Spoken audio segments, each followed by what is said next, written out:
What's up guys, I'm Phoenix Master 1 and welcome back for some more Fire Emblem Heroes, and in this video I'm going to be giving you guys the review of the Valentine Banner and the weapon refines which we got in the 4.2.0 update, or as people would prefer, the 420 update. So yeah, the timestamps are in the description, and as always I want to thank ShailorMercury for the layout which I'm using in this video. You can find her Twitter in the description down below and you can follow her. And let's begin. So the first unit I'm going to be taking a look at is Duo Alm and Silque. So first of all, the artwork is absolutely amazing, and a lot of people when they saw the Shadows of Valentia art wanted this kind of duo unit because they just look really lovely, and it's the same here. So they are an axe infantry unit and their weapon is Scepter of Love. This is a 16 might weapon which gives them +3 speed, and at start of combat, if they have any kind of visible buff or if they have more than 70% health, then they basically get 25% to their attack depending on foe's defense, and they also inflict penalty on foe's attack depending on 25% of their resistance. So they can lower the attack of the enemy depending on their resistance, and they can increase their attack depending on the defense stat of the foe. So this is basically to gobble up a lot of the tanks, because a lot of the tanks in this day and age have really balanced mixed bulk. They have good defense, good resistance, and against those kinds of foes, Alm and Silque are going to be able to make the most out of this weapon. And it also increases their bulk quite a lot because of the penalty, the attack penalty which they can inflict on the foe. And obviously because of Lunar Flash, they can just cut through a lot of the tanks, and getting more attack is also helpful. Now, another thing is that they might not have the highest resistance, but some magical units who have high resistance and high attack, kind of like Brave Micaiah, are also not going to be doing too much damage because of their weapon, because they can inflict the attack penalty depending on foe's resistance. But some of the glass cannons who just run life and death and are just about nuking, they don't really care too much about this kind of effect. So only glass cannons don't really care, but in that case, Alm and Silque do have the attack stat to just take them out anyways. But yeah, tanking them could be hard because they're not going to be getting that additional help in surviving. So that's their weapon, and yeah, they're special too. So with their special, they can cut through foes' defense and resistance, and they can also buff up their own attack and reduce the attack of the foe at the same time. A lot of stuff. Bonus Doubler is their slot A skill, and lull attack speed. Bonus Doubler is really good because they already have route speed resistance, and their duo effect also gives them attack speed, +6 attack and speed, so they just get +12 because of Bonus Doubler. And lull attack speed is also really good in increasing their bulk because they don't really care about the visible attack buffs of the foe, and they can increase their bulk in a way by lowering foes' attack with their weapon. And speed means that you cannot really like outspeed them with visible buffs, and they're already pretty fast at like 43 speed, just unboosted, so incredibly fast unit. And they can also like self-buff themselves in terms of speed, so you really have no hope of really outspeeding them with your own speed buffs. Route speed resistance is nice with the Bonus Doubler. Speed is of course going to be helpful with their already high speed stat to double pretty much everything, and with that Bonus Doubler it's going to be really helpful. Resistance is also good because their resistance isn't really the highest, and their duo effect gives +6 attack and +6 speed to the Arena effect, and also heals up 30 HP of the allies, and also just nullifies any penalty on them and the allies, like any kind of negative status like debuff, panic status, or movement restriction, any of those things. So they're basically like a walking level 5 healing tower in terms of healing, and they're able to nullify the status, which is huge because they have Bonus Doubler as their slot A skill. So panic is the way to counter these kinds of things, so they're able to nullify that, and that's going to be helpful in players' hands.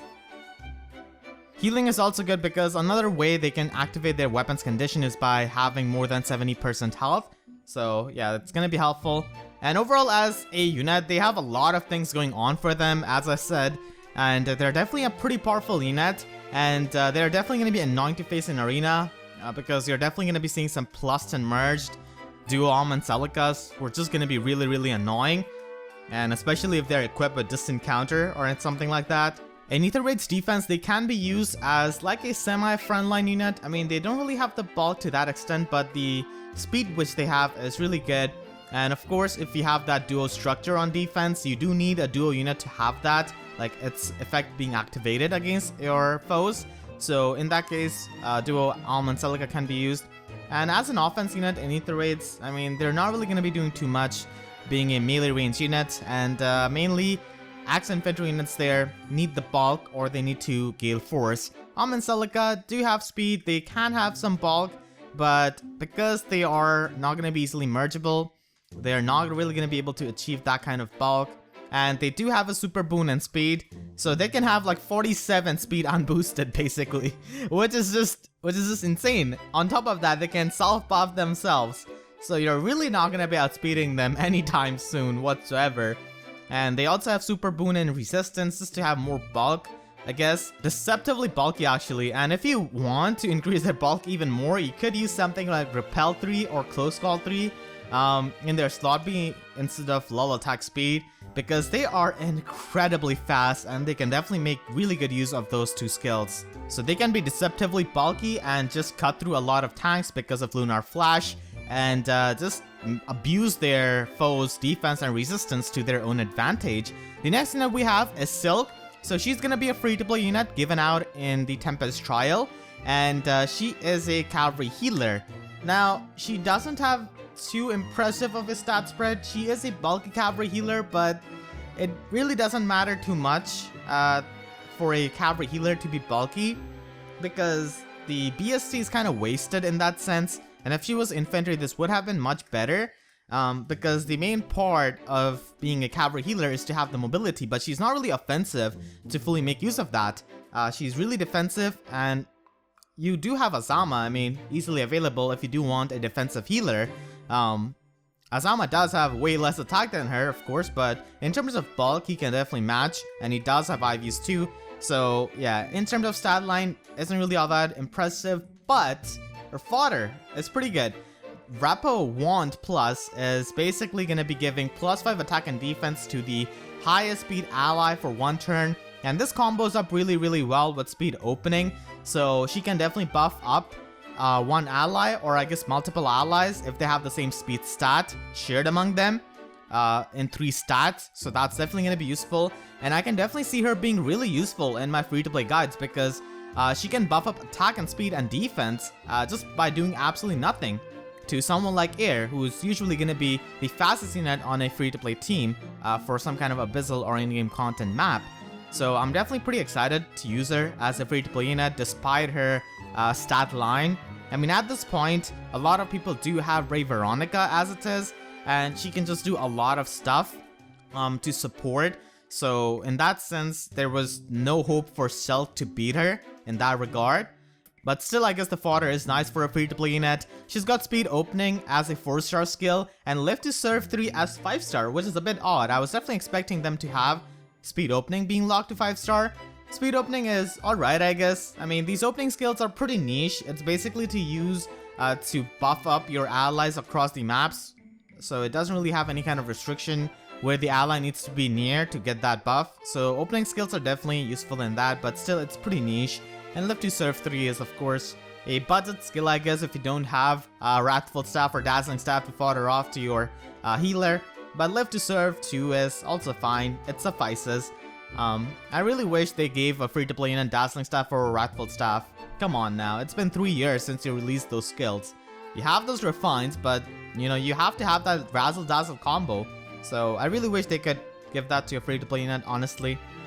So yeah, that's Silque, and the next unit we have is Rudolf.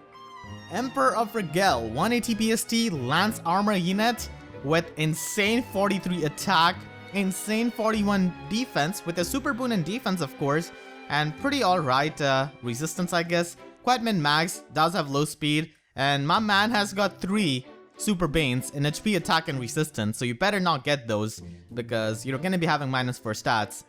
I guess he has got super banes because he's old. I don't know how it works. I don't know why they gave 3 super banes to him. But yeah, so his preferred weapon is Thorn Lance. It accelerates special cooldown. So Moonbow becomes a 1-turn cooldown special, Ether becomes a 4-turn cooldown special, which is really good with Special Fighter and Quick Repro Sacred Seal. And at start of combat, if he has got more attack than the foe, then he inflicts -6 attack and defense debuff on the foe during the combat, and the foe cannot make a follow-up attack. So it's kind of like Thunder Armats, but instead of having allies near you, you just need to have more attack than your foe, which makes sense because Rigel is the land of strong men and women, I guess. Because of Duma's teachings, they just value strength a lot, so it makes sense. He's comparing his attack to foes, and he does have really high attack, but unfortunately has a Super Bane in that. And he has got Moonbow Special Fighter, which is so weird because Moonbow is like a one-turn special cooldown. They couldn't even bother to give him something like Bonfire to actually make full use of Special Fighter in his base kit. He also has Threat and Attack Defense, which will stack up with his Thorn Lance, because once again the debuffs which Thorn Lance gives are in combat debuffs, so it can be stacked up with visible debuffs from the Threaten skill. And this Threaten skill isn't really all that bad for an armor unit like him, but at the end of the day, he is a seasonal unit, really hard to get, really hard to merge, so you're not going to be able to fully make use of the arena scoring if you are not a whale in modes like Arena, Allegiance Battles, Mjolnir Strike, which have that kind of scoring. So yeah, that's Rudolf, Emperor of Rigel, the celebrating in this Valentine festival. We never get to see his wife, do we? Yeah, pretty sure we'd never like even hear about her, which is weird. I hope his voice lines do have something about his wife. Would be weird to not have that in a Valentine festival, but I think he's probably gonna have lines about how he loves Alm and Brakut so much. They kind of spoiled that, but hey, Faye never cared about spoilers to begin with. And then we have got Faye, aka Better Halloween Jakob, aka On Hunt for Celica. So yeah, she is an armored archer, and she's got 179 BST. Yeah, that is correct. She's got the trainee bonus. In case you forgot, she's from Ram Village, so she gets the trainee bonus, and she's the highest scoring ranged armor unit in the game as of right now. She's got more attack than Halloween Jakob, so she can nuke even better than him. And she's got way more bulk than Halloween Jakob, so she's even better tank than him. So completely blows Halloween Jakob out of the water, basically. And she does have Super Bane and attack, I guess, so then you'll end up with the same attack stat as Halloween Jakob, I guess, if you get that. But does have Super Boon and speed, which doesn't really do much. Has Super Boon and resistance, which is going to be making her even more bulky. And these are like the new generic weapons which we have got this time. Budding Bow Plus is basically a sturdy impact bow, so this is going to be incredibly annoying to face in Ether raids, because defense teams will be able to use these kinds of weapons if they release more of them, because in general like cavalry archers are kind of common there, and cavalry units cannot really inherit the impact skills, so they can make use of this kind of weapon. And as for her base kit, she's got Moonbow, Deathblow 4, Bolt Fighter, and Armor March. Pretty standard build for a nuking build, but Brave Bow is of course going to be better. I mean, Budding Bow Plus can prevent the follow-up attacks in the player phase, but still, it's not like she cannot take the doubles from the enemy. She does have the bulk for that. So yeah, that's Halloween Faye. Actually no, that's not Halloween Faye. This is Valentine Faye. But yeah, the next unit we have is Conrad, the final unit from this banner. So he can appear as a 4-star unit because of the new thing they announced in Faye channel livestream. He's basically like a sword version of his original version, because he's got an incredibly similar stat spread to that, and he has got a player face weapon which doesn't make sense with his stats. I don't really know. I mean, yeah, he's able to prevent the follow-up attacks, but still, with this kind of build, you just want to use him in the enemy phase. He doesn't really have any kind of very good fodder. Brazen defense resistance is going to be present on 4-star Conrad, but is not useful at all. The most useful thing is his weapon, which can be given to player phase sword units, so that's something. He's got Ardent Sacrifice, despite being a defensive unit. They didn't even give him Ardent Sacrifice Plus, and he's got Wings of Mercy. So yeah, so outside of his weapon, he doesn't have much fodder, and he is pretty unique because we didn't really have any kind of sword cavalier with this kind of mixed bulk. So he's pretty unique in that regard, and he does appear as a 4-star unit. And then we have the Tempest Trial, which is starting on 8 February. So the bonus units are the same as this banner, but we do have the regular Alm, Valentine Silque, and they do have their banner. Defiant Speed is big sleep, even Attack Wave is alright, Close Guard is also quite alright. I don't really see any kind of must upgrade seal in this. Close Guard is nice though. And now let's move on to the weapon refines that we got this month. So the first unit we have is Laslow's Blade. This weapon is so good. So its primary effect is Spectrum Link. I wish this was +6 instead of +4, but oh well. So you could make him into a smite bot for ether rates, but once again having +6 would have been nice over +4. And of course, reposition drawback are going to be incredibly useful with him. He doesn't really come with any kind of assist skill in his default base kit, so you would have to inherit that. And his weapon refine is pretty good. So if he's within 3 spaces of 2 or more allies who each have total bonuses more than 10, then it grants him +3 attack and defense during combat, and he can attack twice.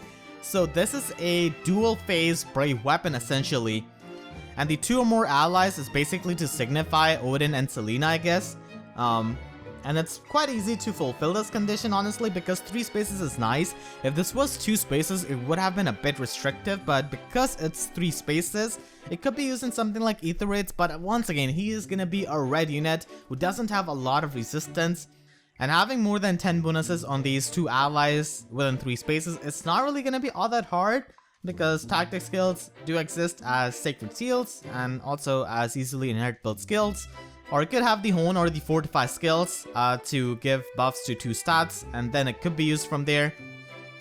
But yeah, he can definitely be a pretty powerful unit because of this dual phase brave effect. It's definitely the highlight of this weapon, and he can also support with his Spectrum Link skill in a way with his primary effect. And the next unit we have is Female Morgan.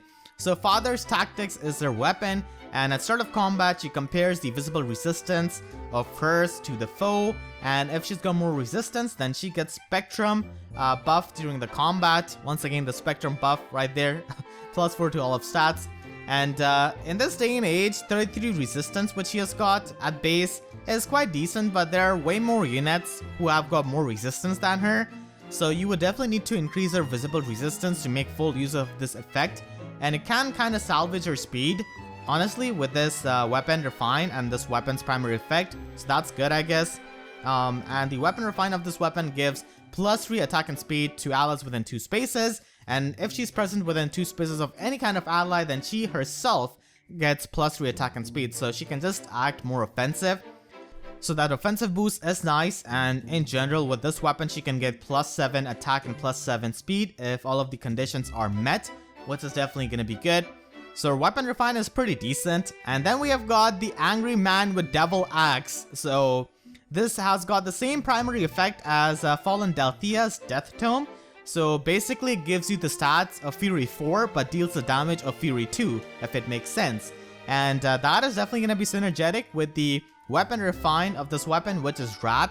And this can stack up with Wrath and Slot Beast, so if you just fodder off Astrum to him, you can have double Wrath, just get +20 damage, and you can also have -2 special cooldown at start of the turn when he's below 75% health. So it does stack up. And ideally, you want to run something like Fury on his Slotty so that he can actually reach the threshold of Wrath, because Barst does have a pretty good amount of HP, so you definitely want to have Fury to trickle down his HP to reach Wrath's range. And you can also run something like a Brazen Skill, obviously. So definitely a pretty good weapon, giving him true damage, and especially it's just begging to get comboed with Wrath and Slot B. So this weapon is good offensively, and with stacking up with Wrath and Slot B, you could spam stuff like Moonbow Glimmer, Ruptured Sky, again and again. But the downside of this weapon is that it's constantly going to be hurting him, and that could affect his longevity and the ability to take hits. And the final weapon refine that we have for this month is for Jakob. So the primary effect of this weapon is only if active in player phase when he initiates combat. He inflicts -4 debuff to all stats of the foe during the combat. I wish this was dual phase, but still, the in-combat debuffs do stack up really well with the innate debuffs which daggers can provide. So that's incredibly useful. And the weapon refine is that if the unit is within 3 spaces of an ally who has got less than 100% health, then it grants them +4 to all of his stats during the combat. So you can basically get +8 to all of his stats essentially due to it, but the activation condition can be annoying at times because you would need that ally to take some kind of damage. Now obviously with push skills, with fury skills, it could be possible. And there are also units like Fallen Berkut and Liv, which do make that task easy. But still, I wish this condition was something else, because having another ally take damage is just another thing which you have to do to make him strong. In Ether Raids, it could be possible with stuff like Duma's Upheaval or the Bolt Traps or stuff like that, or just the enemy Savage Blow. In general, he does have a bit of a balanced stat line, so he does appreciate buffs to all of his stats, so that's definitely going to be useful. And I guess this reflects on him as like him being angry when his master, or I guess his friend, is hurt. That's what I'm making out of this weapon refine. So it's actually pretty decent for Jakob with his balanced stat line. I just don't like the condition where the ally has to take some damage for him to get more stats. But the in-combat debuffs are definitely going to be really helpful because of the innate debuffs which the daggers can already do. And you can run the smoke skills pretty easily on him to make full use of this. So yeah, those are the weapon refines that we got this month. My favorite weapon refine out of this is definitely going to be Laslow's weapon refine, and after that probably Barst's because of the true damage shenanigans. So yeah, that's the review. I hope you guys enjoyed. If you did, then please be sure to like, subscribe, and comment as always, and share this video. And when you subscribe, please be sure to hit the notification bell so that you can get the updates to my videos whenever I upload, because YouTube sub boxes are about as functional as Halloween Jakob after he saw Valentine Faye. So with that being said, I'll see you guys next time. Thank you so much for watching, and have a great day.